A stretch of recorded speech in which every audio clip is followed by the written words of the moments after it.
जी बिस्मिल्लाहिर्रहमानिर्रहीम। अस्सलाम वालेकुम। ये स्टूडेंट्स, क्या हाल हैं आपके? सब ठीक ठाक हैं, खैरियत से हैं? हाउ इज़ एवरीवन डूइंग जी? मुझे ये बताएं, मोराल कैसा है जी हमारा?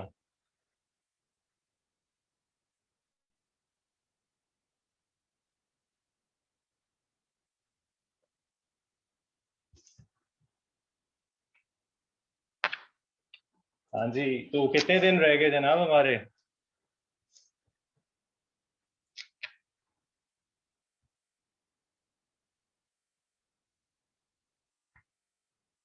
एग्ज़ाम स्टार्ट होने में हमारे कितने दिन रह गए जी?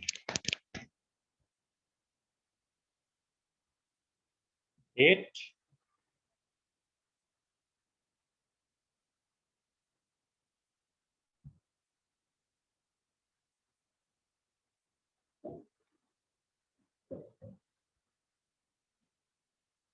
All right.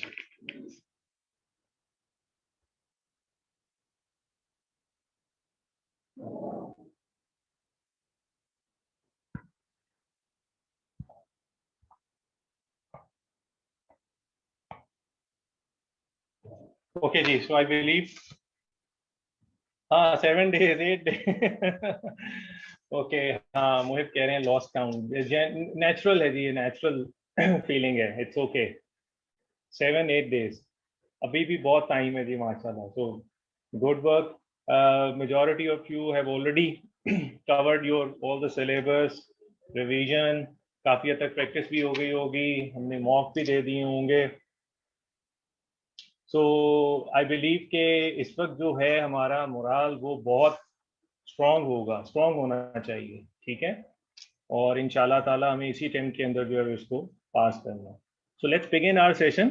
हमने अल्लाह ताला के पाक नाम से जो है वो स्टार्ट किया। बेसिकली बात ये है कि एग्जाम से अ वीक बिफोर आपसे मिलके थोड़ी सी ज़रा confidence building measures, confidence boosting measure ले लिए जाएं कि कोई ऐसी बात नहीं, यू हैव डन वेल और इंशाल्लाह you would do good in the exam as well. So how to attempt F9 exam, ये देखें, ये हमारा कुछ इम्पोर्टेंट एजेंडा है जो मैंने स्लाइड पे आपके साथ जो है वो शेयर किया कि ये टॉपिक्स हैं जो हम इंशाल्लाह कवर कर रहे होंगे उसमें।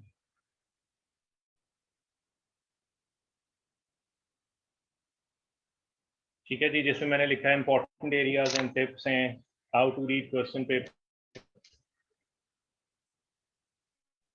ठीक है, what to do during reading time, which question to do first and keeping calm during exam. अच्छा, एक बार मैं चाहता हूँ कि एग्जाम टिप के ऊपर आने से पहले ज़रा क्विकली हम एक दफ़ा ज़रा राउंड अप करने, ओवरव्यू ले लें कि हमारा सिलेबस किस तरह से, जिस तरह आपको याद है क्लास के अंदर भी हमने बनाया, फिर रिवीजन सेशन किया हमने, प्रैक्टिस सेशन किए कि हमने अपने सिलेबस को 5 ग्रेड्स के अंदर कैसे डिवाइड किया हुआ है। अभी भी जितने दिन हमारे पास है हम इस प्रायोरिटी के अंदर चीज़ों को वो ज़रूर लेके चलें। ये आपके सामने शीट के ऊपर जो है एक सिलेबस आ रहा है कि ग्रेड वाइज जो है हमारी प्रिपरेशन कैसे हुई। तो जस्ट अ रीकैप। तो फॉर इंस्टेंस 5 ग्रेड्स हैं, आपको याद होगा, और हम दोबारा से उसको मेंशन करते हैं कि पहली प्रेफरेंस ये होनी चाहिए कि हमें प्रिपरेशन के पॉइंट ऑफ व्यू से this should be our first prime focus जी out of this. Computer programming and IT control, जिसकी वेटेज 10 to 15 मार्क्स है, और इसमें जस्ट चैप्टर 5 के अंदर only these paragraph are applicable. तो 10 to 15 marks, short short question chapter 5 में in these many number of paragraph. और इसमें नॉलेज बेस भी है, एप्लीकेशन बेस भी है। You have ample practice in each question paper, each pass paper question paper आपको इस पीरियड के ऊपर क्वेश्चन मिलेगा, और वो आपने अच्छी तरह इसमें 1 to 1, इसमें कोई चॉइस, कोई सेलेक्टिव स्टडी बिल्कुल भी रिकमेंडेड नहीं है, बिल्कुल भी सजेस्टेड नहीं है। तो ये आपका बिल्कुल कंप्लीट होना चाहिए इसका, ठीक है। तो इसमें तो कोई किसी किस्म का हमने जो है वो रिस्क नहीं लेना, कोई रिस्क हमने नहीं लेना। इसके बाद फिर हमने जो सेकंड प्रेफरेंस देनी है वो एथिक्स, एथिक्स का क्वेश्चन 10 to 15 मार्क्स। अभी मैं प्रिपरेशन के हवाले से बता रहा हूँ, अभी एग्जाम में क्वेश्चन कैसा करना है उसकी अभी हम बात करेंगे। अभी जस्ट प्रिपरेशन रिवीजन जो आपके एज मनी नंबर डेज रह गए हैं उसकी हम बात करें। तो ये 10 to 15 मार्क्स। चैप्टर 2 में just paragraph 1, advertisement, promotion, obtaining an engagement protocol and ethics discuss होते हैं, और इम्पोर्टेंटली पूरा चैप्टर नंबर 13 एथिक्स, आपको मालूम है फंडामेंटल प्रिंसिपल्स, फिर उसके बाद threats to independence and safeguard, और मोस्टली इसमें आपको एक सिनेरियो बेस्ड क्वेश्चन जो है हर अटेम्प्ट के अंदर ऑलमोस्ट मिल रहा है। तो ये नंबर 2 प्रायोरिटी थी हमारी रिवाइज करने के लिए, प्रैक्टिस करने के लिए। इसके बाद let's jump to grade A. 15 to 20 marks. कौन कौन से टॉपिक हैं? ये जो हम अप्रोच बना रहे हैं स्मार्ट स्टडी है। शुरू में हम वो चीजें पकड़ रहे हैं जिसमें मार्क्स ज्यादा हैं और कंपैरेटिवली जो है उसके लिए सिलेबस कम है। तो स्मार्ट स्टडी करनी है, स्मार्ट प्रैक्टिस करनी है। अब स्मार्ट रिवीजन का हमारा टाइम है, तो हम इसी तरह पिछली चीजों को लेके चल रहे हैं। ठीक है जी। तो इसमें कौन कौन से टॉपिक्स हैं जी हमारे पास? इसमें हमारे पास कौन कौन से टॉपिक्स हैं? Chapter number 1 complete. Chapter number 2 में just paragraph 2, agreeing the terms of engagement, जिसमें आपको याद होगा लेटर ऑफ एंगेजमेंट, और उसके बाद चैप्टर 3 में जस्ट एक पैराग्राफ। तो ये एरियाज आपको नेक्स्ट लेवल पे जो है वो प्रिपेयर करने हैं, ताकि आप 15 to 20 मार्क्स को इफेक्टिवली एग्जाम के अंदर टैकल कर सकें। Chapter number 1 complete, agreeing the terms of engagement ISA 210, और उसके बाद पैराग्राफ जो 3.4 है फ्रॉड वाला जो हमारा उसमें भी सिनेरियो आता है।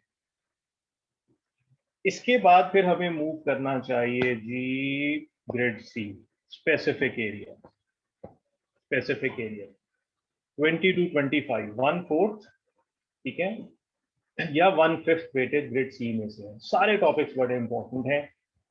चैप्टर 9 में external confirmation, chapter 9 external confirmation, chapter 11 related party transaction, chapter 12 using the work of others, जिसमें using the work of internal auditor है and using the work of auditors expert है। फिर उसके बाद चैप्टर 14 में सिर्फ 2 paragraph, subsequent events and written representation. Subsequent events, subsequent events and written representation, और इसके बाद चैप्टर 15 रिव्यू एंगेजमेंट। तो इसमें भी मैं चाहूंगा कि हमें कोई इसके अंदर जो है सेलेक्टिव स्टडी नहीं करनी चाहिए, और ये सारे एरियाज हमें अच्छे तरीके से जो है वो हमें कवर करने हैं। Hi back to everyone who is saying hi to me, वालेकुम अस्सलाम। और आपके कोई क्वेश्चन हो आप पूछ सकते हैं, मैं इन टाइम आपको साथ साथ इसमें रिप्लाई भी करता जाऊंगा। बट प्लीज जरा जनरल क्वेश्चन पूछिए, क्योंकि स्पेसिफिक ये नहीं कि सितंबर 20 में ये क्वेश्चन में ये क्या लिखा हुआ था। इस टाइम हम जरा ओवरऑल मैक्रो लेवल के ऊपर चीज़ों की बात करें, माइक्रो लेवल चीज़ों को इस वक्त जो टाइम है हम जरा ओवरऑल चीज़ों को फिट करना चाह रहे हैं, फ्रेम के अंदर लेके आना चाह रहे हैं कि हम एग्जाम में एक्चुअल बैठने जा रहे हैं तो हमें किन किन इम्पोर्टेंट चीज़ों को जो है वो हैंडल करना है, और उसकी प्रेपरेशन प्रैक्टिस जो है वो यहीं से हमने जो है वो करके जानी है।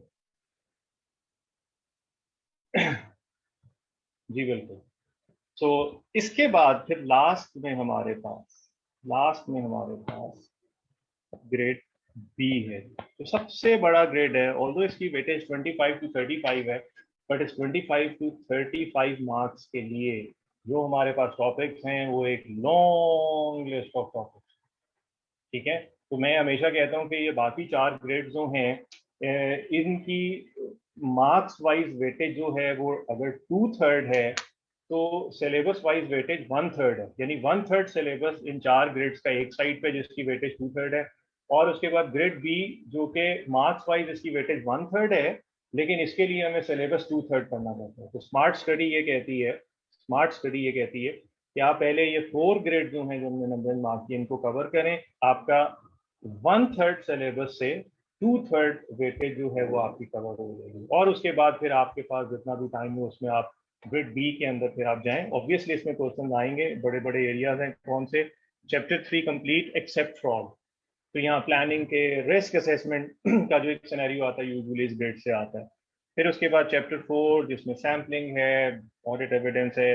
चैप्टर 5 में internal control except IT control, क्योंकि आईटी कंट्रोल का ग्रेड डी जो है वो एक सेपरेट है, तो चैप्टर 5 एक्सेप्ट आईटी कंट्रोल। उसके बाद चैप्टर 6 टेस्ट ऑफ कंट्रोल्स जिसमें रेवेन्यू साइकिल है, एक्सपेंडिचर साइकिल है, पेरोल साइकिल है. Then we have chapter number 7, 8, 9 and 10. तो ये substantive procedure chapter 7, 8, 9, 10 substantive procedure. इसमें एक चीज हम एक्सेप्शन कर देते हैं, एक्सटर्नल कंफर्मेशन, क्योंकि वो ग्रिड सी स्पेसिफिक एरियाज के जो है वो अंदर चला गया उसमें. तो सब्सटेंटिव प्रोसीजर्स भी यहाँ पे हैं. और उसके बाद फिर chapter 14 complete except subsequent events and written representation except paragraph 1 and except paragraph 2. Chapter 14 जिसमें आपके ISS 700 है अनमॉडिफाइड ओपिनियन, फिर उसके बाद 701 है की ऑडिट मैटर, 705 है आपको modified opinion, 706 extra matter, other matter, फिर उसके बाद ISS 570 है गोइंग कंसर्न, और गोइंग कंसर्न से रेलेवेंट हमारी ऑडिट रिपोर्ट के ऊपर जो इम्पैक्ट. तो ये वो हमारे इम्पोर्टेंट टॉपिक्स हैं जिनको हमने सेग्रीगेट किया ग्रेड वाइज. और मैंने कहा जो हमने नंबरिंग की है 4 ग्रेड्स की, ये आपके जल्दी से ये रिवाइज होने चाहिए विद एम्पल प्रैक्टिस. और उसके बाद फिर जितना टाइम आपके पास है वो फिर आप ग्रेड बी, जो कि हमने इसको नंबर 5 में ग्रेड किया, वहाँ पे आप लेके चले. तो ये तो हमने इम्पोर्टेंट एरियाज एंड टिप्स की बात कर ली कि जनाब हमारे इस सेशन के लिए, इस एग्जाम के लिए इम्पोर्टेंट एरियाज और टिप्स कौन से.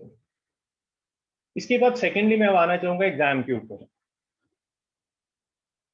कि अगले जितनी भी कैपेबिलिटीज हैं जो हमने आज लर्न करनी है, जिसमें how to read question paper, what to do during reading time, which question to do first, उसके बाद कीपिंग काम ड्यूरिंग एग्जाम, ये सब आपस में इंटर रिलेटेड. और इसके लिए बेस्ट जो हम कर सकते हैं ना वो कि हम एक पेपर उठाते हैं, एक मॉक एक्टिविटी करते हैं और ये सारी चीज़ें वहाँ पे अप्लाई करते हैं, जूम करते हैं, अपने आप को उस सिचुएशन में लेके आते हैं, एक सिमुलेशन करते हैं कि जैसे हम एग्जाम में बैठे हैं और हमारे पास जो है ये क्वेश्चन पेपर हमारे पास आया है. और ये मैंने लेटेस्ट सेटिंग का आपका एग्जाम जो ओपन किया, ये 22 सितंबर 2020 की जो हमारे पास एग्जाम आया. सपोज ये हमारे पास एग्जाम आया जी, ये पेपर हमने ओपन किया, हम एग्जाम हॉल में बैठे हुए हैं, सुबह 9 बजे हुए हैं जी. ठीक है. और इंशाल्लाह ताला ट्यूसडे का दिन होगा, 2 मार्च 9 AM. और इस तरह का एग्जाम जो है वो हमारे सामने होगा. और उस एग्जाम में लिखा होगा, सबसे पहले हमने इंस्ट्रक्शंस पढ़नी है. 3 hours 100 marks, although we know but still आराम से सुकून से 2-3 ऊपर की लाइन तो जरूर पढ़नी चाहिए. एडिशनल रीडिंग टाइम हमें मिल रहा है 15 मिनट्स का, ये भी हमने देख लिया. अच्छा चलें ठीक है जी, 8:30. ओके, अब्दुल गनी कह रहे हैं 8:30. All right 8:30. उसके बाद है जी इंस्ट्रक्शन टू एग्जामिनी, बहुत ज़रूरी है, हमें ज़रूर पढ़ना चाहिए ताकि बाद में ये ना हो कि अरे यार एक क्वेश्चन और भी था. So all 9 question. और very important information, black pen होंगे, क्योंकि स्कैन होंगे तो ब्लैक पेन से ही होगा. अगर आप किसी और पेन से करेंगे तो देयर इज अ रिस्क के या तो ऑल टुगेदर रिजेक्ट हो जाए या फिर शायद वो प्रॉपरली स्कैन ना हो और आपका स्क्रिप्ट जो है वो शायद प्रॉपरली सही तरीके से ग्रेड ना हो सके. तो 9 क्वेश्चन है, ब्लैक पेन है. अच्छा जी, मुझे बताएं अब सबसे पहले हमारा 8:30 के ऊपर एग्जाम हमारे हाथ में, ये क्वेश्चन पेपर आ गया. मुझे आप अपने कमेंट से बता सकते हैं, मैंने कमेंट से मैं देख भी रहा हूँ कि सबसे पहले हमें रीडिंग टाइम, ऑफ कोर्स इसके अंदर हम अभी अपनी आंसर शीट खोल के, स्क्रिप्ट खोल के उसके अंदर we can not begin writing as yet, क्योंकि 15 मिनट्स बाद हमें वो ऑप्शन अवेलेबल होगी. तो इन 15 मिनट्स में क्या करना चाहिए, सबसे पहले क्या करें, कैसे करें, मिलके कुछ स्ट्रेटेजी बनाते हैं, स्ट्रेटेजाइज करते हैं, प्रायोरिटाइज करते हैं. What do you guys think, क्या करना चाहिए?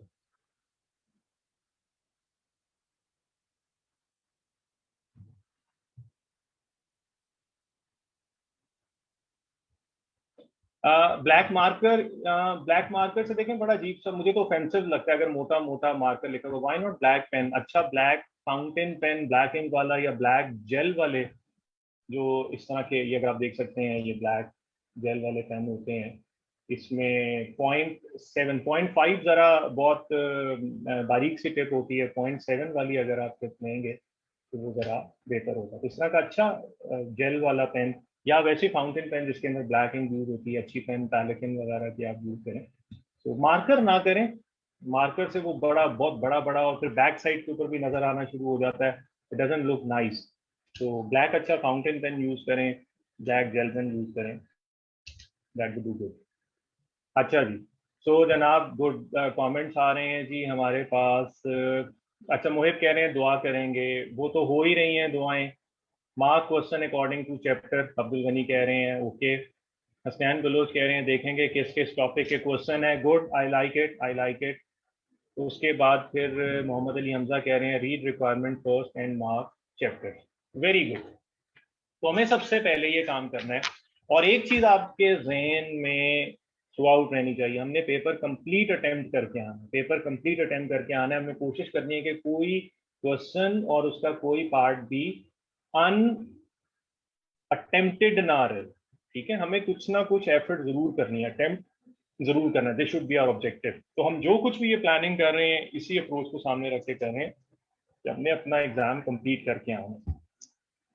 तो जनाब रीडिंग करनी है, मुझे कोई सिनेरियो, मतलब क्वेश्चन नंबर 1 नजर आ रहा है सिनेरियो, मुझे कोई सिनेरियो डिटेल में पढ़ने की जरूरत नहीं है, मुझे जस्ट रिक्वायरमेंट्स देख के कुछ अंडरलाइनिंग कर लेनी चाहिए, टॉपिक्स आइडेंटिफाई कर लेने चाहिए, कौन कौन से टॉपिक का क्वेश्चन आ गया एग्जाम में।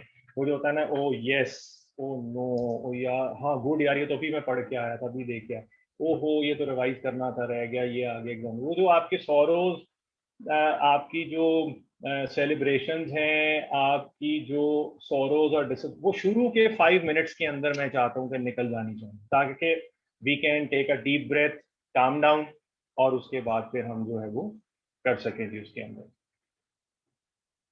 ठीक है जी, तो सबसे पहले क्वेश्चन नंबर 1 देखते हैं, इसकी रिक्वायरमेंट। मैं एग्जाम में सबसे पहले ये रिक्वायरमेंट देखूंगा।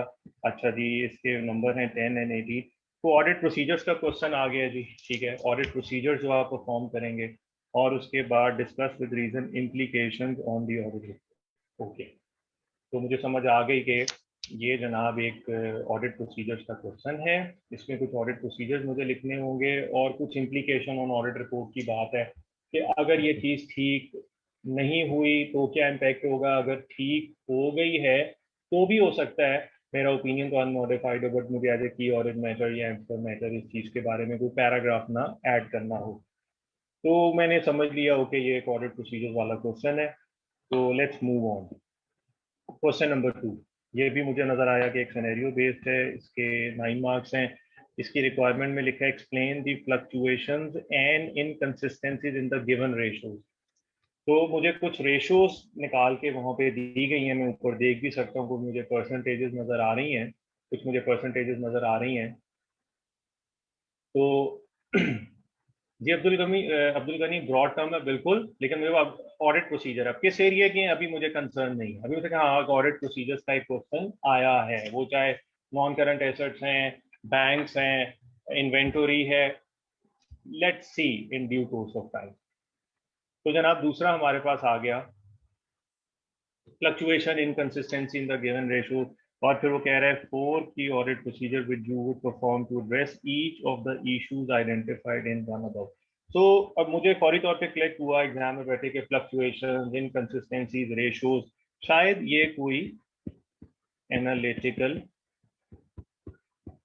प्रोसीजर्स के हवाले से जो है ये एरिया है, कोई एनालिटिकल प्रोसीजर्स के हवाले से कुछ जो है वो पूछा जाए। चले मैंने इसको भी नोट कर लिया, और इसको रिक्वायरमेंट ए को भी लिख लेते हैं कि जनाब इसमें जो पहले क्वेश्चन में थी, मैं बिल्कुल फ्री उस तरह कर रहा हूँ जैसे एग्जाम हॉल में बैठे हुए और हम कर रहे हैं।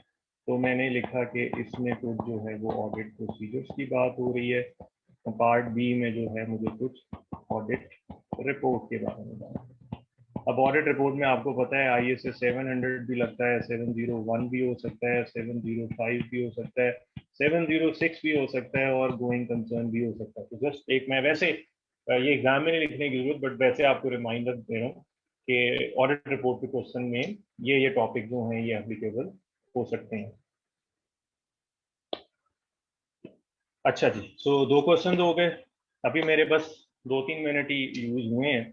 अभी क्वेश्चन 2 का पार्ट बी भी रहता है जी। पार्ट बी में ये भी मुझे एक सिनेरियो बेस्ड लग रहा है, तो इसकी रिक्वायरमेंट में भी 7 मार्क्स है मेरे पास, और इसमें लिखा हुआ है जी Discuss the conclusion made by the audit junior regarding materiality of the transaction and recording of the error to materiality and additional steps जो आप suggest करेंगे to your audit team. तो वो कह रहा है implication on audit report is not required, और ये मुझे कोई लंबा सा सिनेरियो नजर आ रहा है, मुझे नहीं पता कौन से एरिया का है, बट ठीक है एक सिनेरियो है, इसको बाद में मैं देखूंगा। मुझे यहाँ से कुछ समझ नहीं आ रही कि क्या है, मुझे रेजिस्ट करना है इस टेम्पटेशन को कि मैं किसी क्वेश्चन के अंदर डिटेल के अंदर चला जाऊँ। I'm just moving on. अब आ गया जी question number 3, 10 marks. Requirements. Evaluate the above related party transaction and suggest any 8 key audit procedures that your team should perform in this respect. Okay, मुझे जेन में आ गया रिलेटेड पार्टी और कोई 8 procedure.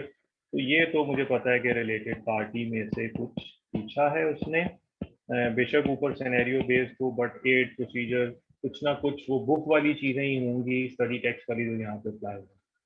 So I keep that noted here कि related party. यहाँ पे आगे थोड़ा सा मुझे ब्रीजर भी मिलेगा, हाँ यार ये तो मुझे लगता है कि कोई स्ट्रेट फॉरवर्ड सा क्वेश्चन है जो कि मैं आसानी से इसको कर लूंगा। अच्छा जी, इसके बाद चलते हैं जी क्वेश्चन नंबर 4, 9 मार्क्स। ये भी कोई सिनेरियो नजर आ रहा है, 1 और 2, दो छोटे छोटे सिनेरियोज दिए गए हैं यहाँ पे, और इसके बारे में कुछ इंफॉर्मेशन दी गई। In each of the above situation evaluate the need for amendment in the financial statements and suggest audit procedures with. So जब भी वर्ड आएगा amendment in the financial statements, मेरे ज़हन में फौरन एक टॉपिक रेजोनेट करेगा, फौरन क्लिक करेगा, रेजोनेशन होगी। कौन सा टॉपिक जहां फाइनेंशियल स्टेटमेंट में अमेंडमेंट की जरूरत हो सकती है? Subsequent event. फौरन मैंने मेंशन किया यहाँ पे सब्सिक्वेंट इवेंट्स का सिनेरियो बेस्ड क्वेश्चन आ गया ग्रेड सी से स्पेसिफिक एरिया से। तो ये भी हो गया जनाब हमारा, वेरी गुड, बिल्कुल सही। तो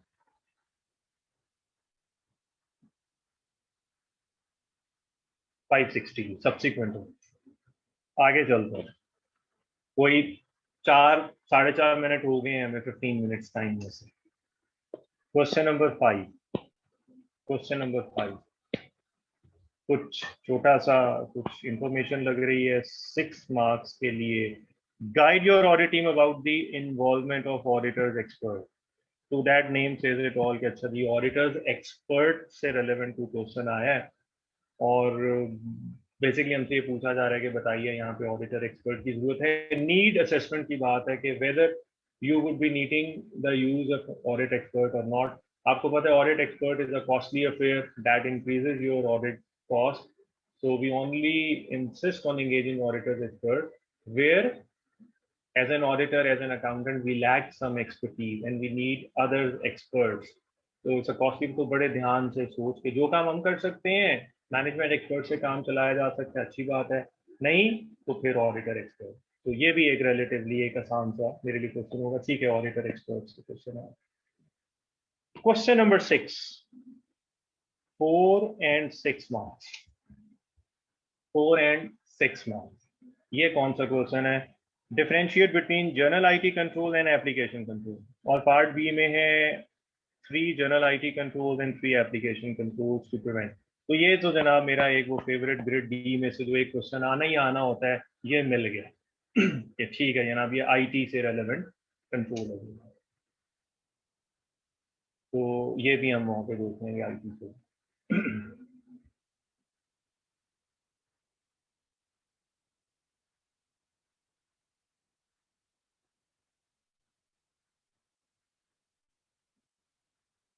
Next, question number 7, 8 marks. Requirement: guide your audit team with regard to the assessment of risk. So कोई risk assessment से relevant कोई चीज है, और एकदम ऐसी मेरी नजर पड़ गई बीच में। कई दफा ऐसा भी होता है, ये भी आपके साथ इत्तेफाक हुआ होगा कि कभी कभार रिक्वायरमेंट देखते देखते कहीं बीच में कोई नजर पड़ जाती है, तो वो कोई misstatement due to fraud and management override of controls. एकदम क्लिक हुआ, अच्छा ये रिस्क तो है, बट शायद यहाँ पे क्योंकि फ्रॉड और वो override, management override of control की बात हो रही है, तो कोई फ्रॉड के हवाले से कुछ बात हो रही है, फ्रॉड। तो ये भी मैंने मार्क कर लिया, ठीक हो गया। Question number 8, 12 marks, possible threats, their significance and save them. तो ये तो मेरा एक शॉर्ट ग्रेड ई में से क्वेश्चन आना ही आना होता है, कोड ऑफ एथिक्स।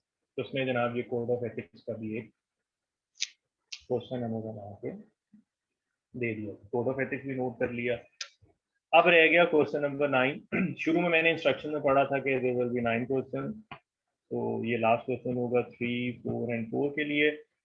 वो कह रहा है in the light of ICAP's code of ethics state the circumstances where chartered accountant is required to disclose confidence. So exception to the confidentiality rule, I know chapter 13 के अंदर code of ethics में given है।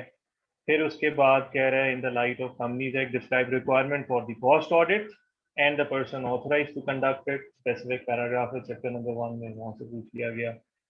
Briefly explain any 4 elements of the assurance engagement. तो ये assurance engagement के element, 3 party relationship, subject matter, ये भी मुझे पता है कि ये चैप्टर 1 से आ गया, ये भी चैप्टर 1 से आ गया, और ये अगेन कोड ऑफ एथिक्स।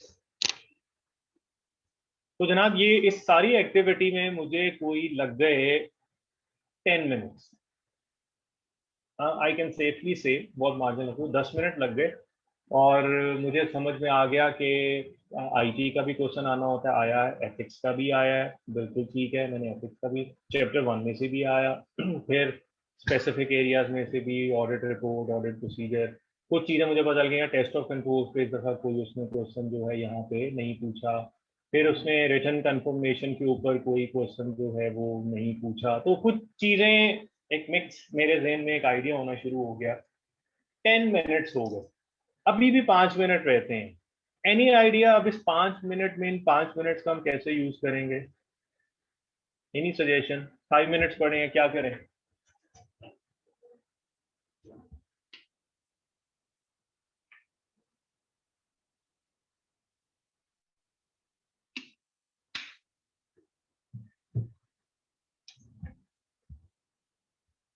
जी थोड़ा आइडिया दें, 5 मिनट रह गए अभी भी, क्या करना चाहिए हमें?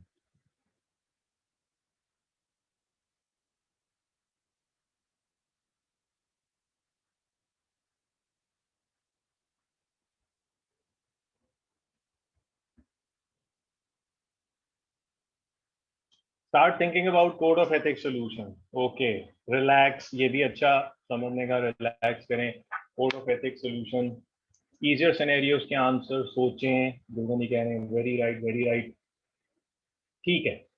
चलें, decide questions to attempt first, ये भी बहुत अच्छी बात है।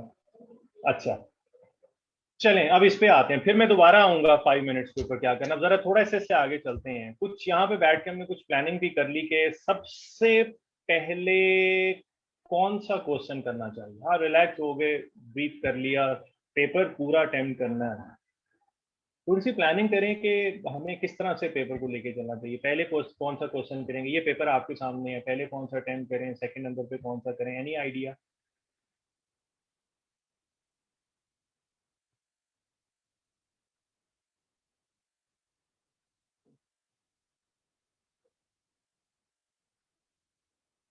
सबकी अपनी अपनी हो सकती हैं उसके अंदर जो प्रायोरिटीज हैं, but let's have some views.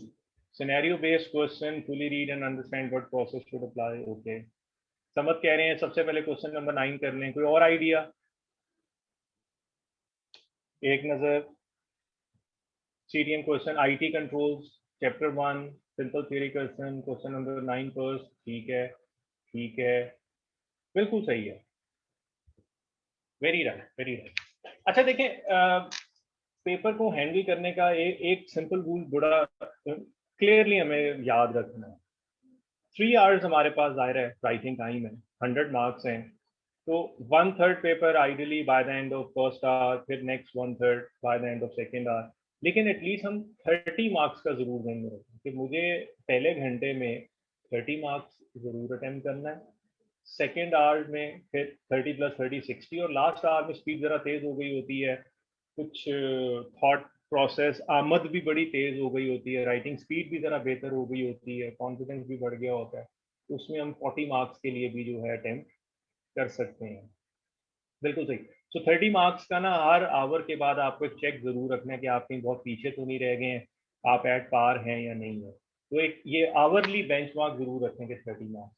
तो पहला क्वेश्चन मेरे ख्याल में हमें वो करना चाहिए जो एक सिंपल सिनेरियो बेस्ड है, और उसमें कोई बहुत ज़्यादा फ्लैशी किस्म का भी नहीं वो होना चाहिए, बहुत ज़्यादा बड़ा स्ट्रेट फॉरवर्ड सिंपल सा होना चाहिए। लेकिन इंपॉर्टेंटली ये कि अगर आप एक क्वेश्चन पिक करते हैं, लाइक क्वेश्चन नंबर 9 आपने कहा, और क्वेश्चन नंबर 9 ए में वो कह रहे हैं सर्कमस्टांसेस बताएं जहाँ पे हमें कॉन्फिडेंशियल इंफॉर्मेशन डिस्क्लोज करनी है जस्ट 3 मार्क्स के लिए, तो ये 3 मार्क्स के क्वेश्चन को मैं कितनी देर में कर लेना चाहिए? ये 3 मार्क्स का पार्ट है, क्वेश्चन नंबर 9 पार्ट है, 3 मार्क्स कितनी देर में कर लेना चाहिए?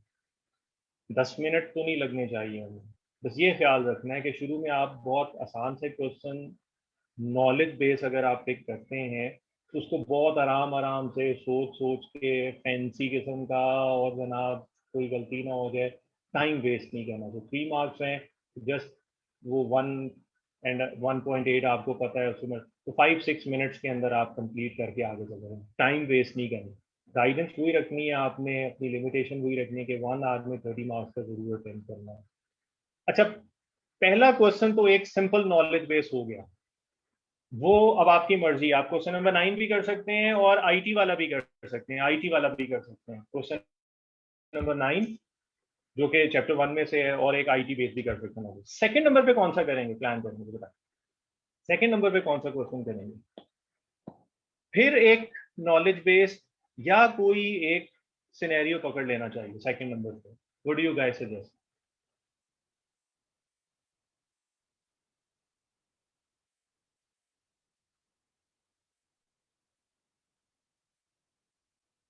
पहला क्वेश्चन हमने कहा एक नॉर्मल स्ट्रेट फॉरवर्ड क्वेश्चन करेंगे, उसके बाद सेकंड नंबर पे फिर एक नॉलेज बेस करना चाहिए, या कोई अब एक छोटा मोटा एप्लीकेशन बेस्ड क्वेश्चन भी स्टार्ट कर लेना चाहिए सेकंड नंबर पे? क्या ख्याल है?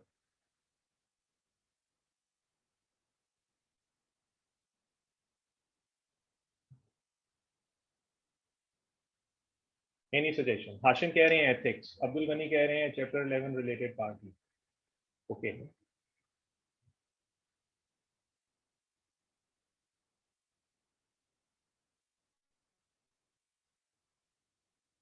फिर नॉलेज बेस करें, जमील आगा कह रहे हैं, समझ कह रहे हैं छोटा मोटा एप्लीकेशन कर लेना चाहिए। हाँ, अब देखें अगेन इंडिविजुअल प्रेफरेंस है, बट एज ए कैंडिडेट, अगर मैं if I place my self in your shoes, तो नॉलेज बेस तो ठीक है मैंने कर लिया, एक और नॉलेज बेस भी कर लूंगा, बट वो मेरा एक मेन कंसर्न रहेगा यार, अभी सिनेरियो बेस्ड क्वेश्चन काफ़ी सारे हैं, और अब जो क्वेश्चन एग्जाम के अंदर पैटर्न हमें ट्रेंड नजर आता है वो सिनेरियो बेस्ड के ऊपर बहुत ज़्यादा, सिनेरियो बेस्ड बहुत ज़्यादा है।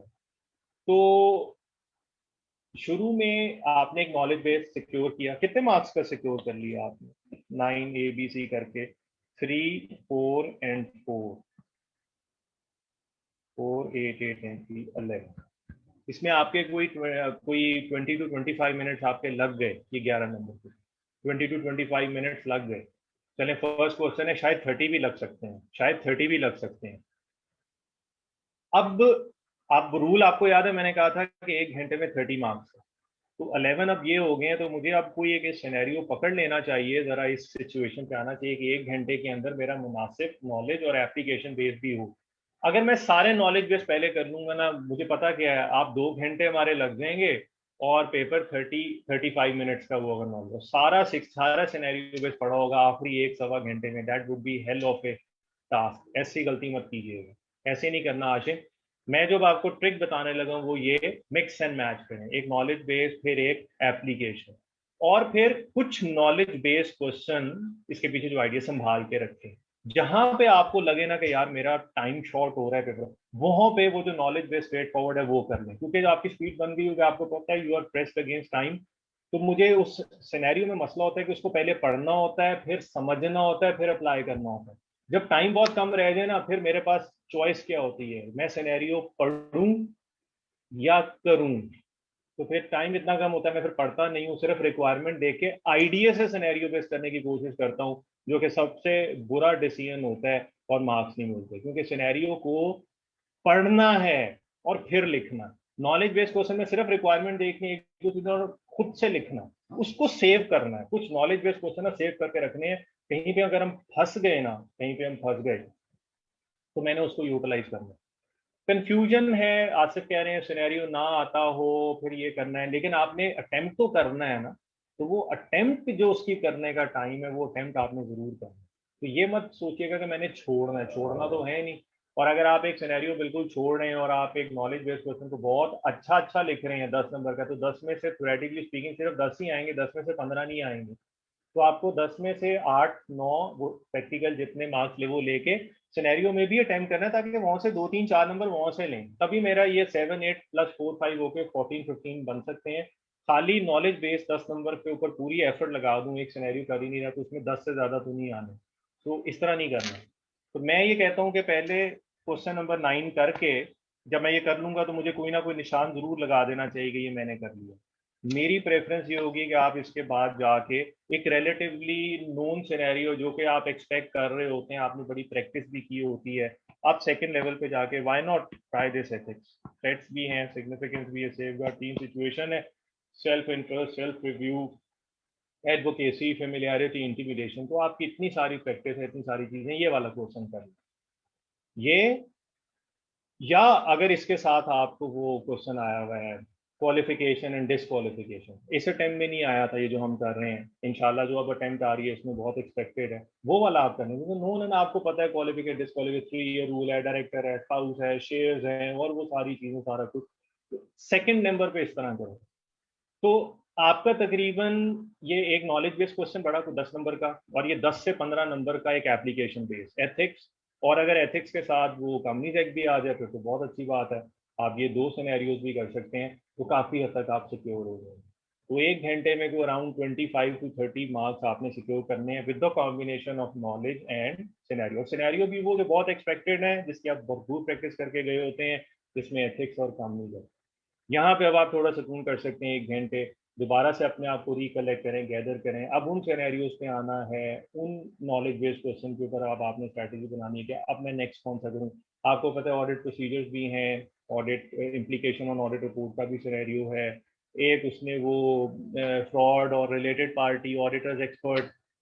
अब भी आप ऐसे ही मिक्स एंड मैच करो, एक आसान क्वेश्चन, चाहे वो रिलेटेड पार्टी है, चाहे वो फ्रॉड का मैनेजमेंट ओवरराइड ऑफ कंट्रोल है, they appear to be a scenario based question, जो कि आपने लिखा है इसी तरह, बट टेक्निकली वो भी कहीं ना कहीं स्टडी टेक्स्ट में से पूछ रहा है, ये प्रोसीजर, तो वो करें, साथ ही एक सिनेरियो बेस्ड क्वेश्चन।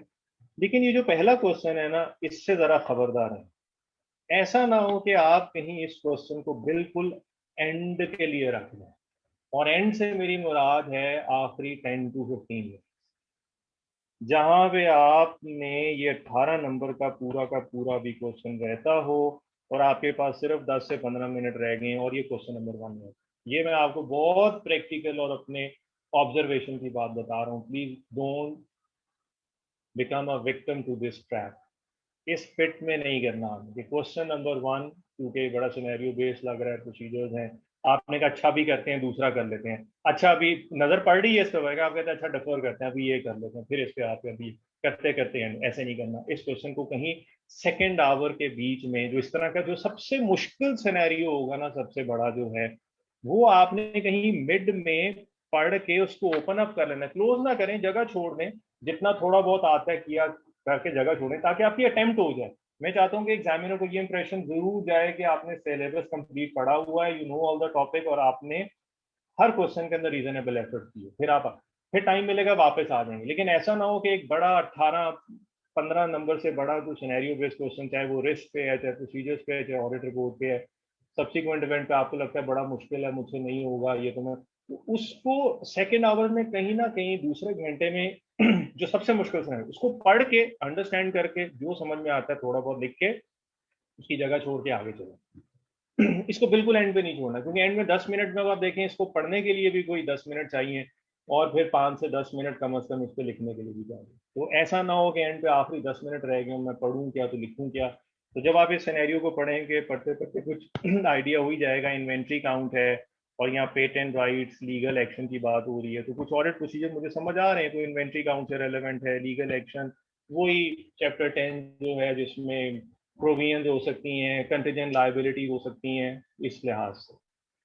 तो इस तरह के सिनेरियो को प्लीज मिक्स एंड मैच करके चलें, मिक्स एंड मैच करके चलें। एक नॉलेज सिनेरियो, नॉलेज सिनेरियो, और एक आधा नॉलेज जो है ना जो आपको बड़ा अच्छा आता है, संभाल के भी रखें, वो आखिरी 10 मिनट के लिए। यानी सपोज आखिरी हाफ एन आवर आ गए, आपके 2 क्वेश्चन रहने चाहिए, एक नॉलेज एक सिनेरियो, उसमें भी सिनेरियो पहले कर लें 15 से 20 मिनट, और आखिरी 5 से 10 मिनट में वो जो नॉलेज बेस है ना, स्ट्रेट फॉरवर्ड, उसमें स्ट्रेट फॉरवर्ड नॉलेज बेस में आपको 8 पॉइंट भी लिखने होंगे, आप लिख लेंगे आखिरी 5 से 7 मिनट। बट सिनेरियो के अंदर 5-7 पॉइंट बनाना मुश्किल है, तो कुछ सिनेरियो बचा के भी रखना। उसको आपने, जहां आप कहीं ओवर रन कर देते हैं सिनेरियो में, आपने अपनी पेस को पार पे लेके आने के लिए आपने यूटिलाइज करना। नॉलेज एप्लीकेशन, नॉलेज एप्लीकेशन, इस तरह आप लेके चलें। और जो सबसे मुश्किल सिनेरियो या सिनेरियोज होंगे, वो आपने between 1 to 2 hours, second hour के अंदर आपने उनको पढ़ लेना है। जो टाइम थोड़ी बहुत होती है वो कर लेनी है, और फिर जगह छोड़ के फिर आगे चलते जाए, ताकि आपको को मैंने पढ़ लिया है। और कई दफा पता है क्या होता है, जो मुश्किल सिनेरियो होता है, अगर आप बीच में पढ़ लेंगे ना, फिर आप रेस्ट ऑफ द पेपर में जा रहे हैं, तो आपको बाज दफा क्वेश्चन पेपर में एल्सवेयर कुछ पॉइंट्स मिलते हैं जो कि आप उस सिनेरियो में यूज कर सकते हैं। तो अगर आपने अभी सिनेरियो पढ़ा ही नहीं और बिल्कुल एंड तक रखा है, और आपने सोच लिया तो मुझसे होना ही नहीं है, टाइम मिला तो करूंगा, तो फिर वो अटेम्प्ट ही नहीं होता। तो जब आप पढ़ लेंगे, आपका जहन थोड़ा फोकस हो जाता है। क्वेश्चन पेपर पढ़ते हुए, कोई और क्वेश्चन करते हुए, किसी और क्वेश्चन का आंसर बनाते हुए आपको चीजें क्लिक होनी शुरू होती है, तो you can fill in that question जो आपने सेकेंड आवर में पढ़ के थोड़ा बहुत ओपन अप किया। Got the point, got the message? मुझे थोड़ा सा इसमें फीडबैक दें। हाशिम हैं, आसिफ हैं, समद हैं, अब्दुल गनी हैं। मुझे बताएं, ये बात, ये अप्रोच क्लियर हो रही है?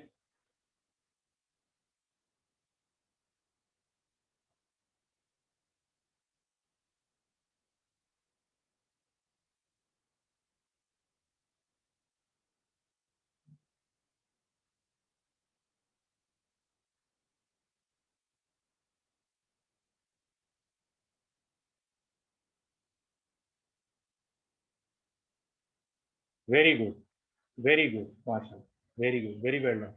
तो क्योंकि इंपॉर्टेंट पॉइंट ये कि आपने 100 मार्क्स का अटेम्प्ट करके आना है। कभी भी ये मत सोचते मैंने 80 का करना है, 90 का होना है, बाकी तो मुझसे होना ही नहीं है, ऐसा नहीं होना चाहिए। Keep it up. अब मैं जरा वापस आता हूँ हमारे इस सेशन में कि हमने क्या, तो अब हमने क्या क्या पढ़ लिया। हमने ये देख लिया how to read question paper, ठीक हो गया। What to do during reading time, which question to do first, and how to keep calm during exam. और ये कीपिंग काम ऐसे ही होगा, कैसे?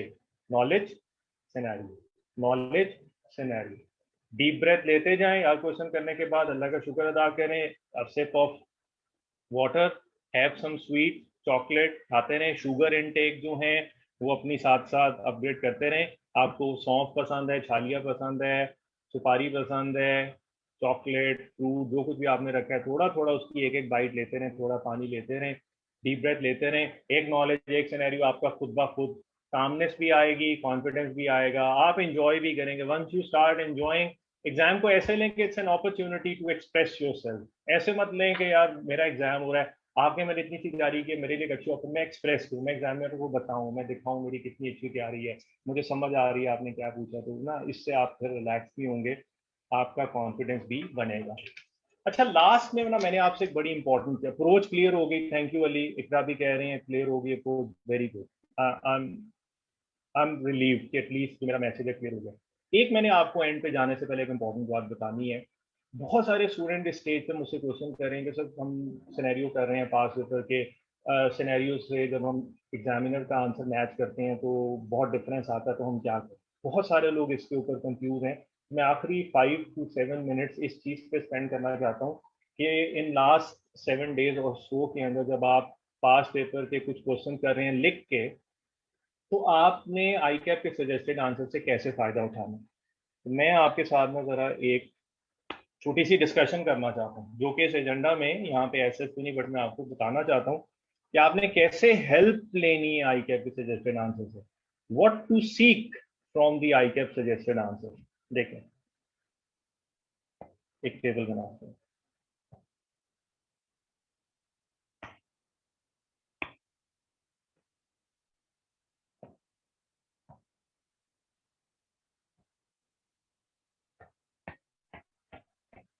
इधर मैं लिख रहा हूँ एक सिनेरियो, यहाँ पे मैं लिख रहा हूँ कि जो हम अपना आंसर ड्राफ्ट करते हैं,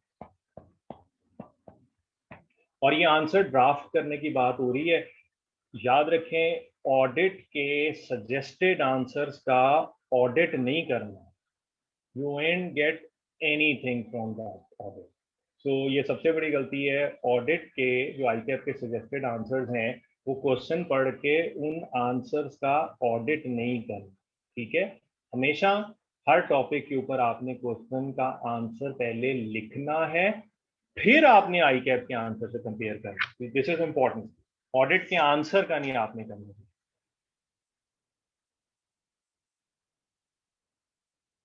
ये देखें, अली हमजा ने हमारी बात को जो है सेकंड भी किया, बिल्कुल जी। शुगर, हम जब स्ट्रेस में होते हैं, हमें नींद आती है, हम थक जाते हैं, sugar level is going down, you need a sugar rush in your body to kick इन।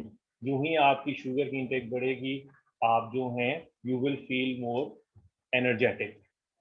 अच्छा, 1 मिनट के लिए मगरिब की अजान हो रही है, हम 1 मिनट के लिए वेट करेंगे, फिर कंटिन्यू करें।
All right, welcome back. अच्छा जी, देखें, जब भी आप कोई पास पेपर का क्वेश्चन खुद अटेम्प्ट करते हैं, अपने हाथ से कंप्लीट करते हैं, सिनेरियो बेस में स्पेशली बात हो रही है, उसमें तीन बातें हो सकती हैं। जब आपने अपना एक स्क्रिप्ट बनाया, आपने लिखा, उसमें तीन चीजें होंगी। नंबर वन, पहली चीज क्या होगी?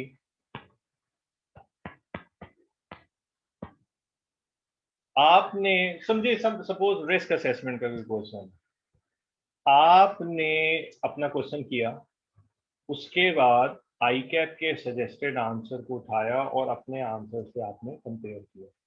तीन बातें होंगी।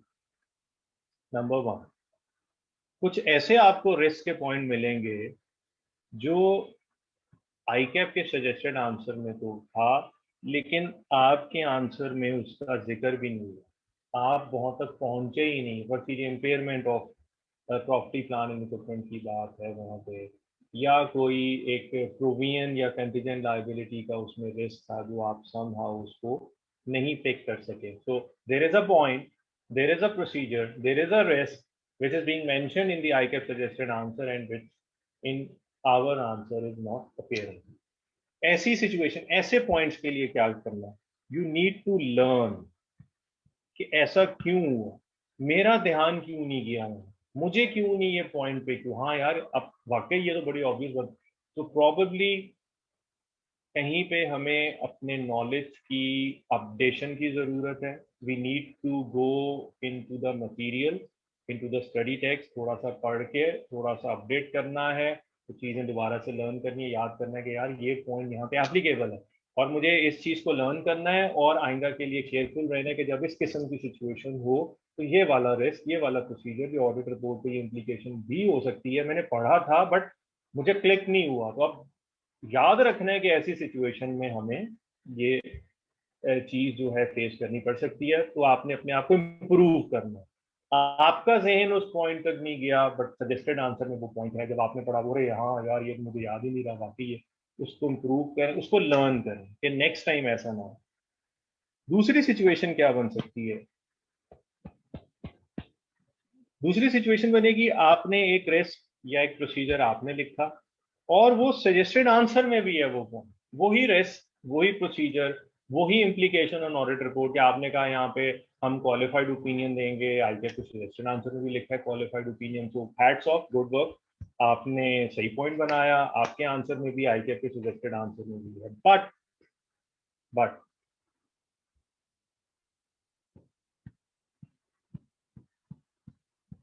आप क्या चीज सीख सकते हैं? वो पॉइंट जो आपने भी लिखा था, आपने कुछ अपने वर्ड्स में, अपने अंदाज, बात वही है बट एक्सप्रेशन डिफरेंट है, लेकिन आई कैप का जो सजेस्टेड आंसर में उस बात को कहने का एक्सप्रेशन है वो डिफरेंट होगा, उसने किसी और तरह उस बात को लिखा होगा। और जब आप उसको पढ़ेंगे आपको लगेगा हाँ यार ये इसने ज्यादा अच्छे तरीके से कन्वे किया है बात को, ज्यादा अच्छा।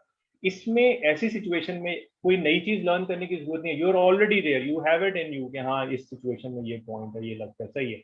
लेकिन इम्प्रूव करने का चांस है कि दोबारा जब मैंने ऐसी बात लिखनी है तो यार ये एक्सप्रेशन यूज करना जो आई कैप के सजेस्टेड आंसर, उसने थ्रेड की सिग्निफिकेंस को ऐसे एक्सप्लेन किया, मैंने भी बता तो दिया था थ्रेड ये है, थोड़ा सिग्निफिकेंस का जिक्र किया, बट जो पॉइंट उसने बनाया है सिग्निफिकेंस को हाईलाइट करने के लिए, मुझे भी ये सीखना और आइंदा ऐसी सिचुएशन के अंदर मुझे ये बात इस तरह से लिखनी है। तो जो आपके कॉमन पॉइंट्स हैं मैच हो रहे हैं, उसमें भी इंप्रूव करें अपना एक्सप्रेशन कि नेक्स्ट टाइम मुझे बात अगर ये वाली करनी है तो इस तरह से करनी है।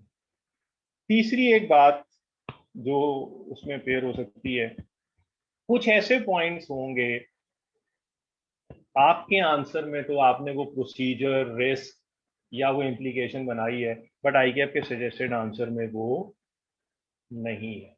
आपने एक पॉइंट बनाया कि ये भी इसमें हो सकता है बट वो आई के सजेस्टेड आंसर में नहीं होगा। ये तीन पॉसिबिलिटी। ऐसी सिचुएशन में आपने क्या करना है?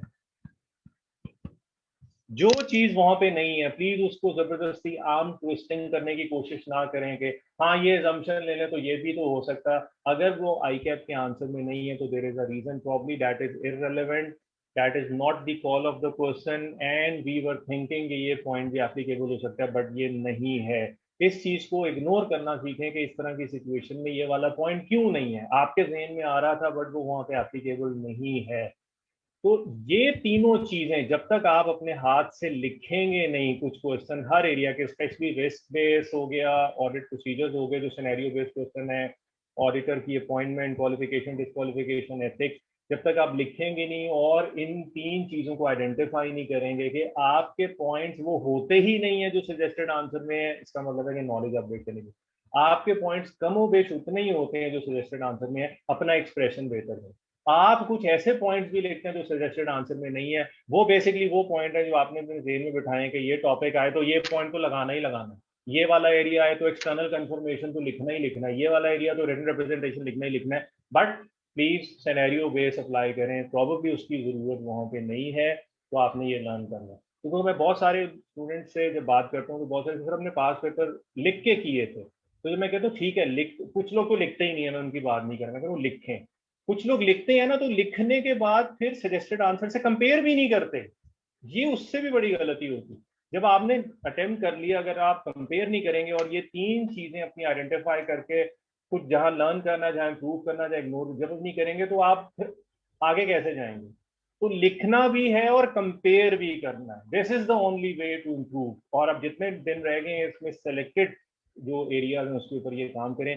दानियल कह रहे हैं समझ तो आ रही है लेकिन याद नहीं हो रहा, ये जो अच्छे कैंडिडेट जो होते हैं वो सबके साथ ये नॉर्मल है।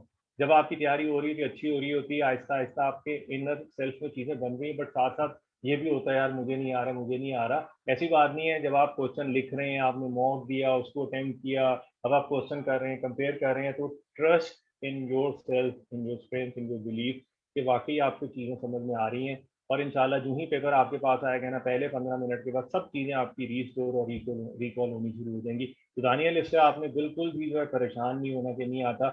जो चीजें जितना टाइम है जितना कर सकते हैं, ग्रेड वाइज हमने यहाँ पे मार्क किया कि आपकी ग्रेड वाइज स्टडी कैसे होनी चाहिए। Start with grade D, grade E, फिर उसके बाद ग्रेड ए, ग्रेड सी और उसके बाद ग्रेड बी।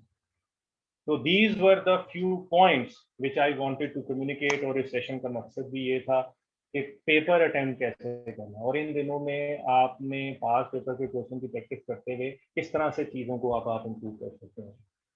हाँ, इम्पोर्टेंट टॉपिक अमान पूछ रहे हैं फारूकी, इम्पोर्टेंट टॉपिक यही है कि जब आप ग्रिड वाइज स्टडी करते हैं तो खुद ब खुद चीज़ें सामने आती हैं। ज़्यादा से ज़्यादा आप ये कर लें कि जो इमीडिएट अटेम्प्ट में उस ग्रिड के अंदर जो चीज़ें उसने टेस्ट नहीं की हैं वो इस दफ़ा के लिए ज़्यादा इम्पोर्टेंट हो जाएंगी। फॉर इंस्टेंस मैं ग्रिड सी में जाता हूँ स्पेसिफिक एरिया, तो जो एक्सटर्नल कंफर्मेशन है उसके ऊपर उसने क्वेश्चन नहीं पूछा, तो इस दफा वो बड़ा इंपॉर्टेंट हो जाएगा। पिछली दफा उसने सैम्पलिंग और एनालिटिकल प्रोसीजर्स को पूछ के सिनेरियो, इस दफा उनकी रेलेवेंस जरा कम हो जाएगी।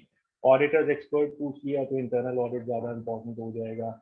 एथिक्स में तो आना ही आना है। आईटी कंट्रोल में जो क्वेश्चन, जो एरिया उसने पूछा उसके अलावा जो बाकी है वो ज्यादा इंपॉर्टेंट हो जाएंगे।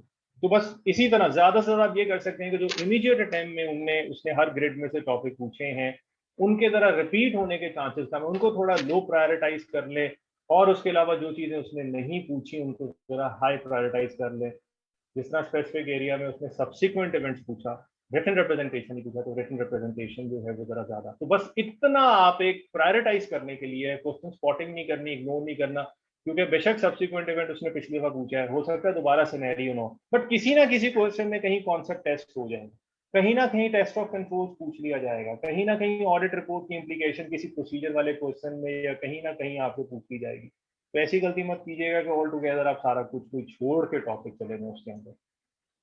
So I hope कि I have addressed all of the questions जो आपने मुझे यहाँ पे कमेंट्स में भेजे, मैं साथ साथ देख भी रहा था, मैंने उनको रिप्लाई भी किया, एड्रेस भी करके किया। तो wish you all the best, और बहुत कॉन्फिडेंस के साथ आपने जाना है कि you are one of those better prepared candidates. तो इस चीज पे फोकस करें कि अगर आप पास नहीं होंगे तो फिर और किसने होना है। इंशाल्लाह ताला अल्लाह की रहमत से अपनी अपनी मेहनत पे और उस पर पूरा अपना भरोसा रखें, यकीन रखें कि इंशाल्लाह you will be among pass candidate.